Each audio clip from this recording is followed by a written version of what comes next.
नमस्ते बच्चों, twin berry kids में आपका स्वागत है। आज हम आपके लिए लेकर आए हैं एक रोमांचक कहानी जिसमें है रहस्य, साहसिक यात्रा और एक खतरनाक श्राप का राज। चलिए शुरू करते हैं। विक्रम और आदित्य का श्रापित खजाना। एक घना जंगल जहां हवा में सिहरन है और पेड़ों की सरसराहट सुनाई देती है। विक्रम और आदित्य एक प्राचीन गुफा के सामने खड़े थे। विक्रम की आंखों में उत्साह चमक रहा था। उसने कहा, आदित्य, देखो, ये गुफा ही वो जगह है जहां छुपा है खजाना।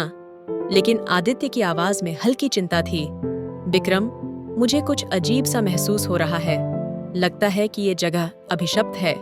फिर भी उत्साह की लौ जलाते हुए दोनों ने गुफा के भीतर कदम रखा, जहां दीवारों पर प्राचीन और चमकदार संकेत नजर आ रहे थे। गुफा की गहराई में अचानक उनकी नजर एक प्राचीन संदूक पर पड़ी। धूल से ढका, पर उस पर रहस्यमय प्रतीक उजागर थे। विक्रम ने धीरे धीरे संदूक खोला और उसी क्षण ठंडे नीले धुएं का झोंका फैल गया। दोनों की सांसें थम गईं, क्योंकि संदूक के अंदर कुछ भी नहीं था। खजाना तो खाली था। विक्रम ने हैरानी से कहा, यहाँ तो कुछ भी नहीं है। और आदित्य ने घबराहट से फुसफुसाया, मैंने पहले ही कहा था कि कुछ गड़बड़ है। अचानक गुफा में हलचल मच गई। दीवारें कांपने लगीं और अंधेरे से दो चमकते लाल नेत्र प्रकट हुए।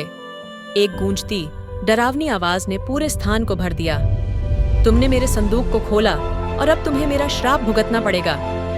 धुएं और अंधेरे की चादर में एक भयावह छाया उभर आई, जिसने दोनों अन्वेषकों के दिलों में सिहरन भर दी।